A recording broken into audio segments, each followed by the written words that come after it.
মূল কথা আমি যেটা বলতে চাই সেটা হলো বাংলাদেশের 50% মহিলা আমরা মেয়েরা আছি।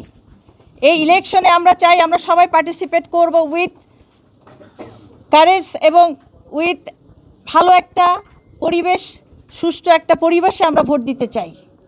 কারণ গত 15-16 বছর আমরা কেউ কিন্তু ভোট দিতে পারিনি। সুতরাং এই ইলেকশনটা আমাদের জন্য খুবই গুরুত্বপূর্ণ। সেই ইলেকশনে আমাদের বোনদেরকে প্রতিহত করার জন্য আমি মনে করি একটা গভীর ষড়যন্ত্র চলছে। যেহেতু 50% মহিলা আমরা আছি, সেই প্রতিবাদ করার জন্য আমরা এখানে এসেছি।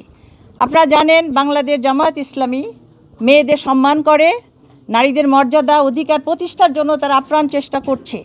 আপনারা জানেন আমাদের 43% আমরা ওমেন রিপ্রেজেন্টেটিভ আছি বাংলাদেশ জামাত ইসলামীতে। আমাদের অ্যাডভাইজারি কমিটি, আমাদের এক্সিকিউটিভ কমিটি, সেখানে আমাদের মোর দ্যান 40% ওমেন আমরা রিপ্রেজেন্ট করছি। সুতরাং এই অর্গানাইজেশন নারীদের মূল্য দিচ্ছে, সম্মান দিচ্ছে এবং আমাদের অধিকার দিচ্ছে। এই অধিকার সম্মান যাতে সারা বাংলাদেশের সমস্ত নারীরা পেতে পারে, এই মিশন এবং ভিশন নিয়ে আমরা এগিয়ে যাচ্ছি। আলহামদুলিল্লাহ, রুরাল থেকে আরবান এরিয়া সব জায়গায় কিন্তু আমাদের প্রতিনিধিত্ব আছে। আপনারা জানেন যে আমাদের প্রত্যেকটা জায়গায় আমাদের মেয়েদের মধ্যে, নারীদের মধ্যে কাজ হচ্ছে। আমরা তাদের লিডারশিপ ট্রেনিং দিচ্ছি, তাদের মধ্যে মানবিকতার কাজ যারা করতে পারে তাদেরকে ট্রেনিং দিচ্ছি। এবং আলহামদুলিল্লাহ বাই দিস টাইম আমাদের পরিচয় আমাদের সাধারণ নারীরা পেয়ে গিয়েছেন। এবং যারই ফলশ্রুতিতে এই বাধা আসছে, কিছু মহল, আমি নাম বললাম না, কিছু মহল এই অ্যাক্টিভিটিসকে পছন্দ করছে না। তারা মনে করছে ইলেকশনে যদি নারীরা কোনো দিকে ঝুঁকে যায় তাহলে এটা তাদের জন্য ক্ষতির কারণ হবে। আমি মনে করি এই প্রতিহিংসার কারণেই তারা আমাদের উপর হামলা চালাচ্ছে। আপনাদের মাধ্যমে আমরা প্রতিবাদ জানাতে চাই এবং আপনারা সঠিক চিত্রটা তুলে ধরবেন। আমাদের বোনদের উপরে কেন অত্যাচার হচ্ছে টু দ্য পয়েন্ট আপনারা অ্যানালাইসিস করেন, দেখবেন যে তারা আমাদের উপরে হামলা করছে। আমরা কখনো কারো উপরে কোনো সহিংসতা বা কোনো খারাপ কথা বলছি না। সুতরাং এই দাবি নিয়েই আমরা এসেছিলাম।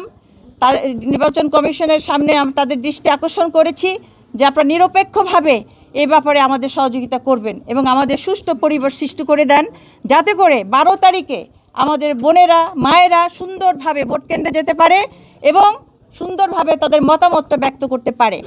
কারো মত এবং তার চিন্তাকে বাই ফোর্স আঘাত করে আমাদের এই গণমানুষের, নারীদের অধিকারকে কেউ রুখতে পারবে না। ইনশাল্লাহ এই সাহস আমাদের আছে।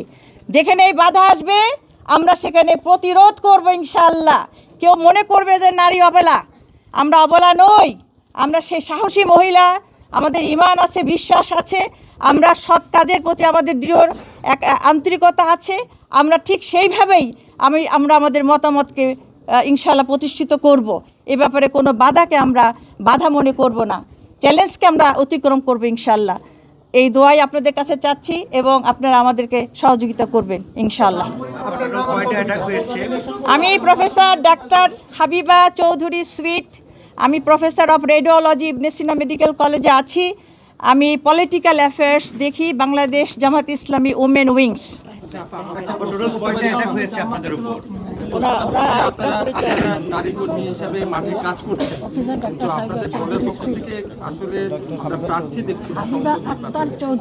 আপনার কাছে কি মনে হয়, আপনারা কি এখনো কি সেই যোগ্যতায় পৌঁছাতে পারেননি?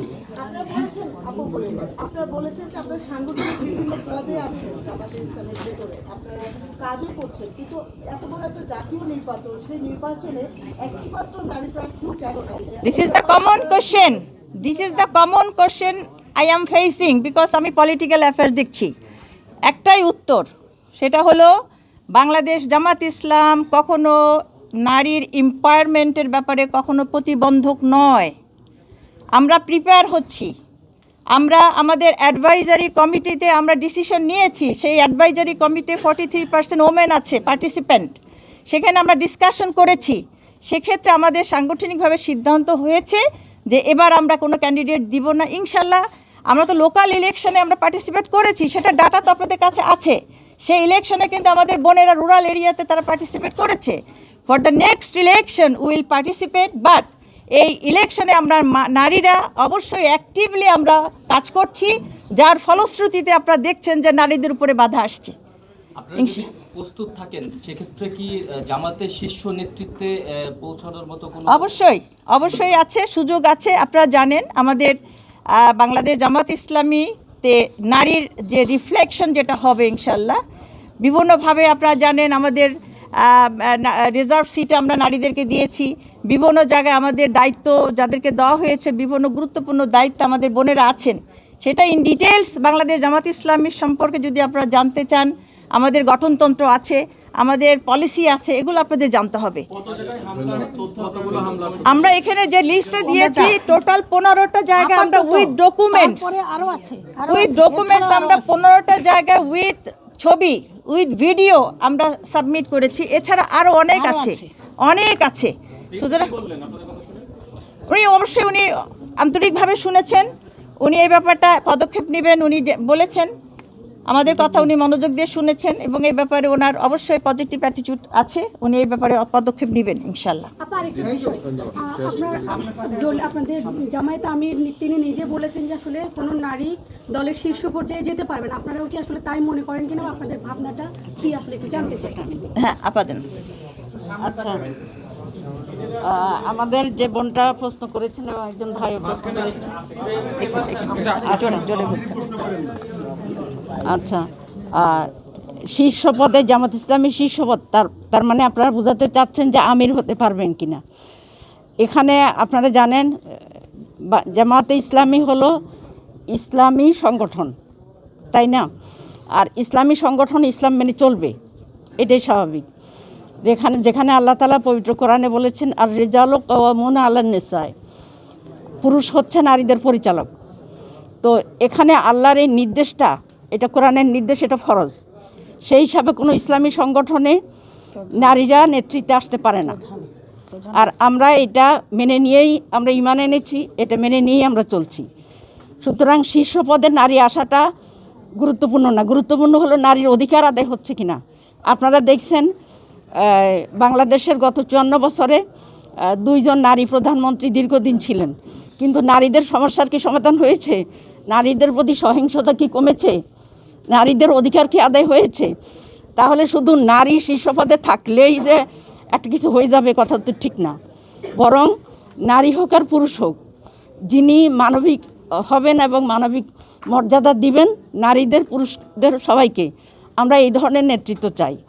এই জন্য শীর্ষ পদে আমরা আসাটা জরুরি মনে করি না।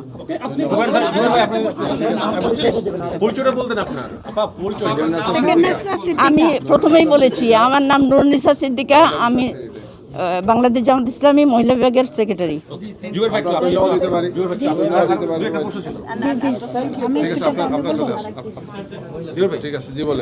আজকে যে বিএনপি প্রতিনিধি দল আসছিল, তারা বেশ কিছু অভিযোগ করেছে। তার মধ্যে অন্যতম হচ্ছে যে নির্বাচনে বিএনসিসি ক্যাডেট তারা চায় না এবং ভুয়া ভোটার হচ্ছে, তারপরে ভোটার সারা দেশে আসন ভিত্তিক ভোটার মাইগ্রেশন হচ্ছে, এই ধরনের কিছু অভিযোগ করছে। আপনি কি বলবেন এই বিষয়ে, তাদের অভিযোগ প্রেক্ষিতে বিএনসিসি চান কিনা আপনারা এই নির্বাচন? তাই আমরা জানি না, তবে একটা দল তো সবসময় ন্যায়ের পক্ষে আর কি, সব কিছুতে না। গণভোটেও না ছিল, এখন হয়তো ওনারা হায়ের পক্ষে আসছেন আর কি।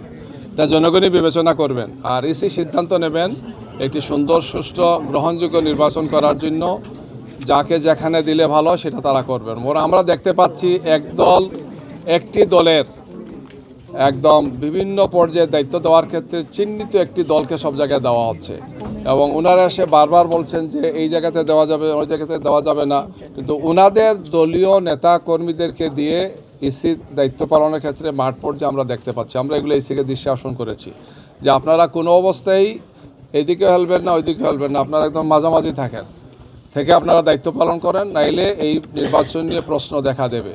এই জন্য যারা এই অভিযোগগুলো করেছেন সেটা সঠিক নয়, এবং আমরা মনে করি যে ইসিকে তার নিরপেক্ষ ভূমিকা পালন করতে হবে এবং নির্বাচনকে সুষ্ঠু করার জন্যে তারা অবশ্যই আরপিও এবং বিধিগত যে বিষয়গুলো আছে, বিধিবদ্ধ যে বিষয়গুলো আছে, সে সমস্ত বিষয়কে সামনে রেখেই তারা দায়িত্ব পালন করবে। ধন্যবাদ। আমরা দেখতে পাচ্ছি যে দুটো বড় ঘটনা, বিশেষ করে শরীফ ওসমান আদির হত্যাকাণ্ড 12 ডিসেম্বর আপনারা জানেন, আর গত 28 তারিখ আমাদের আরেকজন ভাই শেরপুর জেলার একটা উপজেলার সেক্রেটারি রেজাউল করিম, হাফিজ রেজাউল করিমকে হত্যাকাণ্ড দুটো, এই হত্যাকাণ্ড সহ যে ঘটনাগুলো ঘটেছে, এটা লেভেল প্লেইং ফিল্ড এবং একটি সুন্দর শান্তিপূর্ণ নির্বাচনের পক্ষে মারাত্মক ধরনের অন্তরায়। এর সাথে আমরা বিভিন্ন সময় এসে বলেছি, আজকেও তাদেরকে দৃষ্টি আকর্ষণ করেছি আমরা ইসিকে, যে নির্বাচন কমিশন মাঠ পর্যায়ে যারা দায়িত্ব পালন করছেন তাদেরকে নিরপেক্ষ হতে হবে, বস্তুনিষ্ঠ ভূমিকা পালন করতে হবে, নির্মোহভাবে তাদেরকে থাকতে হবে।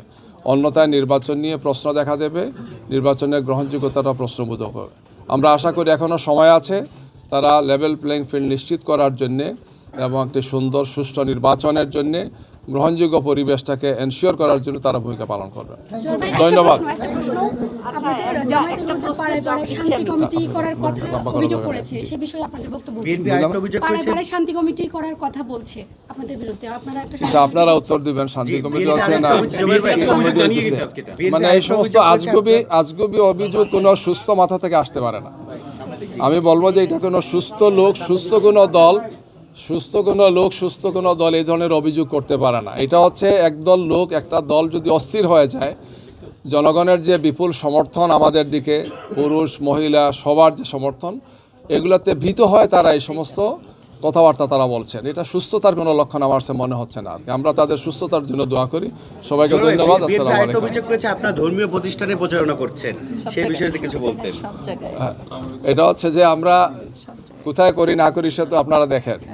আমাদের কোনো প্রচারণাই রাতের অন্ধকার না, দিনের বেলায় হয়ে গিয়ে আমাদের আমিরে জামাত ডাক্তার শফিকুর রহমান প্রতিদিন যাচ্ছেন, কমপক্ষে মানে একটা জেলাতে কমপক্ষে যাচ্ছেন প্রতিদিন। ইতিমধ্যে তিনি প্রায় আজকে সহ প্রায় 35টি জেলা তিনি সফর করেছেন। 35টি জেলা তার সফর হয়ে গেছে আলহামদুলিল্লাহ, এবং একাধিক সমাবেশে বক্তব্য রেখেছেন। সবই তো স্পষ্ট। এছাড়াও আমাদের নায়েবে আমিরবৃন্দ, সেক্রেটারি জেনারেল, কেন্দ্রীয় নেতৃবৃন্দ যাচ্ছেন, বক্তব্য রাখছেন। এই সমস্ত কথাগুলো নির্বাচনকে প্রশ্নবিদ্ধ করার জন্য একদল লোকের বা একটা দলের আমি মনে করি যে একটা অপপ্রয়াস, এটা মোটেই সঠিক নয়। আচ্ছা, ইলেকট্রাল ইনকোয়ারি কমিটির কথা বলছে বিএনপি, যে অনেক অভিযোগ আছে আমলে সেভাবে নেওয়া হচ্ছে। আপনারা কি মনে করেন যে সারা দেশে যে ইসি?